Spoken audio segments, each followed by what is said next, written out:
All right, Matthew chapter 22. We're going to break some new ground here in a new chapter. We'll begin in verse 1 of Matthew chapter 22. And it says, "And Jesus answered and spake unto them again by parables, and said, The kingdom of heaven is like unto a certain king which made a marriage for his son, and sent forth his servants to call them that were bidden to the wedding, and they would not come. Again, he sent forth other servants by telling them which are bidden. He sent forth other servants, saying, Tell them which are bidden, Behold, I have prepared a dinner. My oxen and my fatlings are killed, and all things are ready. Come unto the marriage. But they made light of it and went their ways, one to a farm and another to his merchandise. And the remnant took his servants and entreated them spitefully and slew them. But when the king heard thereof, he was wroth, and he sent forth his armies and destroyed those murderers and burned up their city. Then saith he to his servants, The wedding is ready, but they which were bidden were not worthy. Go ye therefore into the highways, and as many as ye shall find, bid to the marriage. So those servants went out into the highways and gathered together all as many as they found, both bad and good, and the wedding was furnished with guests. And when the king came in to see the guest, he saw there a man which had not on a wedding garment. And he saith unto him, Friend, how camest thou hither not having a wedding garment? And he was speechless. Then said the king to the servants, Bind him hand and foot, take him away, and cast him into outer darkness. There shall be weeping and gnashing of teeth, for many are called, but few are chosen. Now, obviously, we're not going to get anywhere near going through that entire parable, but let me just remind you where we are, what the setting is. It's the Passover week in Jerusalem. That is the last week. This particular Passover happens to be the last week of Jesus' life as people knew it. Okay, of course we know that he resurrected, and that wasn't the end of his life, because he resurrected and was seen for 40 days here on earth before he ascended to heaven, and he's alive and well. But from a human sense, this is just the last few short days of his life in a natural body, okay, before he's crucified. This is the third of three judgment parables that he gives in response, if you'll remember, to the religious leaders challenging his authority, asking him, by what authority have you done this? Obviously, we know that he had cleansed the temple. He had run out the money changers, and he had really come in there and made a scene, and very effectively, by the way. And they're wondering, by what authority do you all this teaching out there, and then now you come into the temple and you throw all these people out? What's your authority? So Jesus is responding to them with these parables, and this is the third parable that we'll see. We saw the parable of the two sons. We saw the parable of the wicked husbandman, and now we see the parable of the wedding banquet. And although these parables are directed towards those religious leaders that were inquiring of him, they're also applicable to any person of any age, in the sense of it applies to anybody that rejects Jesus. For 3 years, he has been preaching, he has been teaching the gospel of the kingdom of God. He's been offering himself to the people of Israel. He's been declaring that he was the Savior, the Son of God, the Messiah. He's been telling them that. And though the religious leaders of the Jews, for the most part, rejected him. Now, there were a few. We know there were some Nicodemuses in the crowd, but most of the religious leaders reject him. But the masses seem to embrace him. Something that you consistently see throughout the gospel, any of the four gospels, is the word multitudes. The multitudes followed him, and in many cases it's preceded by an adjective that says great. Great multitudes followed him, okay? So the average person liked Jesus and embraced him. And he was the kind of leader that they could respect. He was the kind of leader that they could follow. He was straightforward with his teachings. but he also kept it very simple, where it was very understandable. But yet he spoke with authority. They knew when he was speaking that he was somebody that knew what he was saying, and he had authority. He told the truth, but he did so with love and compassion. It was not brutal truth. It was the truth with love and kindness, okay? He healed people. He performed miracles. He even raised the dead. What's not to love about Jesus, okay? That's what, this is all that they were seeing. This humble, relatable person, unlike the religious leaders that they were accustomed to hearing from. The religious leaders were self-righteous. They looked down upon people. They always had an air of superiority. They were condescending. Yet Jesus, it's clear that he is spiritually superior to them, but he didn't act like he was. He didn't flaunt that sort of thing. He never expressed any kind of contempt for the lowly people that was around him. And so all of these things and many more, I'm sure, caused the people to love Jesus. It endeared Jesus to the people. So he has the support of the multitudes going into this last week of his life. He has quite a following. And, of course, all of this got under the skin of those religious authorities, those religious leaders around him. Not only did it steal their thunder. I'm hearing that noise. What's that? Oh, okay. Thought it was my hearing aid. Not yet. Not only did that get under their skin because it was stealing their thunder, but it was also the multitudes following Jesus was a bit of an indictment of them, because Jesus was continually calling them out, right? And their self-righteousness. And he was really, that's one area that he spoke in a rebuking manner most of the time, was dealing with the religious crowd. Not legitimately religious crowd, but the highly religious, pious, Jewish religious crowd that were so self-righteous. He was always calling them out. And so by the multitudes endorsing him and following him the way they were, that was essential. That was equal to rejecting them. If this guy's calling us out and they're following him, and they like him, they must not like us. And so there was everything about the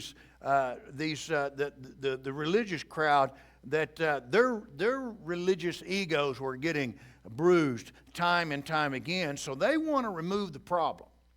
They want rid of Jesus. They want him taken out of the equation. And of course, we know that before this week is over, that's going to take place, or so they think. Okay, they're going to take his life, but we know that he takes it up again. But there's something else that takes place this last week, and especially these last few days of the week. The love of the masses towards Jesus is finally going to reveal itself as not so much love, but more infatuation. All of the things that appeal to them, and all of the things that draw them to him, they're going to prove to give them a superficial, selfish attachment to Jesus. Not a deep love of loyalty and commitment to him as a Lord, but rather they were thinking that he was, he's charismatic, he's kind, he speaks on our level, he's not condescending, but they're thinking all along that he's going to be a Messiah that is going to take charge in the sense of being a leader that will deal with their issues here on earth. Somebody that perhaps would become the leader of a revolution that would deliver them from the hands of the Romans who oppressed them. And so when they began to understand that, hey, that's not his intentions, that's not what he's going to do, then their commitment waned considerably, okay? And all the wonderful acclamation of Jesus is going to turn into now rejection. And many of them, before the week is up, are going to be shouting those words, crucify him, crucify him.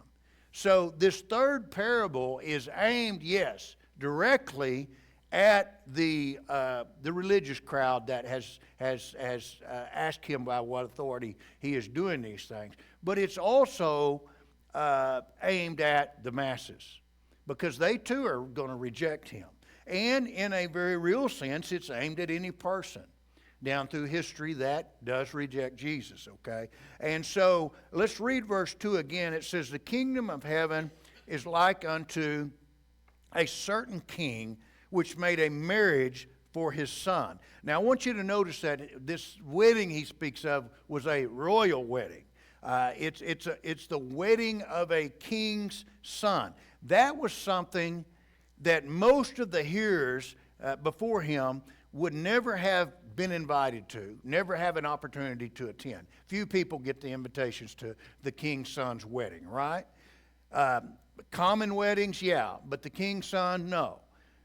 But little did they know that in a spiritual sense, because Jesus is the Son of God, and he has in fact given them an invitation to accept him and be a part of their life, they're getting a royal invitation, literally, from Jesus.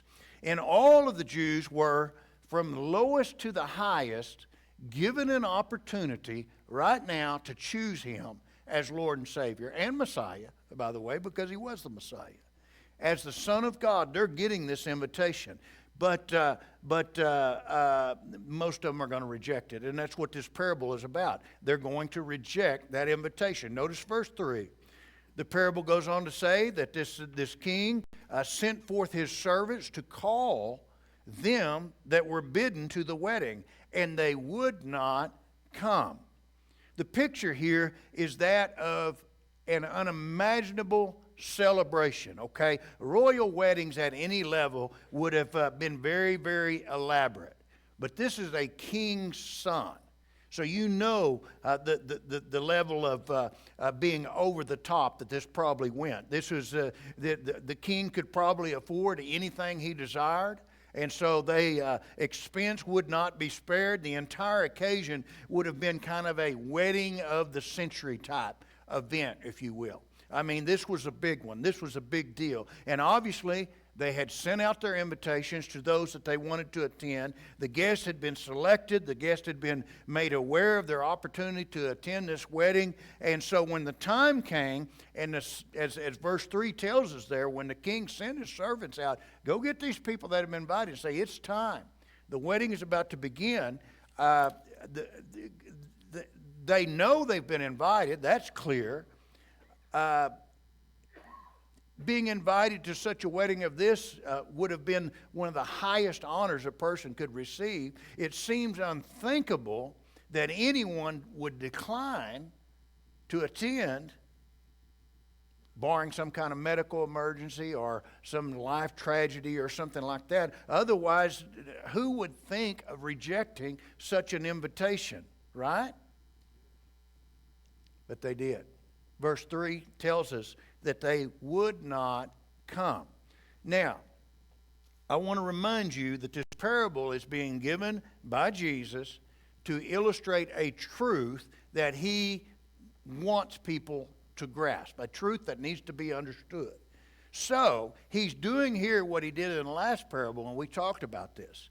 He paints a picture of something so shocking, so extreme, that it really drives the point home better, okay? Again, the idea that those invited to the king's son's wedding would choose not to attend, the whole idea is absurd. For one person to make light of it and not attend, but the whole group, it's absurd, right?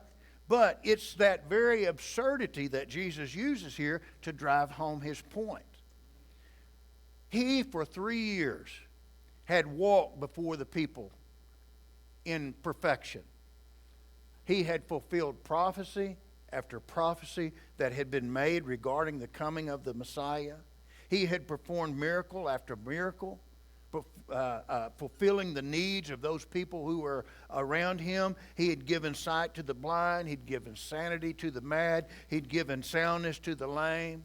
He'd even given life unto the dead. He'd given food to the hungry, water to the thirsty. He had done everything. Everywhere he went, he was meeting the needs of the people. All of this should have served as validity, if you will, to his claim to be the Son of God. Plus, on top of that, lesson after lesson, sermon after sermon about the kingdom of God, describing the nature of the kingdom of God, describing the nature of him as the Son of God. Coupled with a little bit, there you go, hearing aids again, there you go. All of this taking place, plus with these teachings, sermons and lessons and stuff, is the invitation to come be a part of it. Let me teach you about the kingdom, and by the way, you're invited in, right? And in spite of all of that, all that great opportunity that lay before all of them, they're going to reject him, okay? That's the unthinkable. That's something that's beyond our grasp. It's absurd. And so this parable is very much in line with what's taking place when a person rejects Jesus.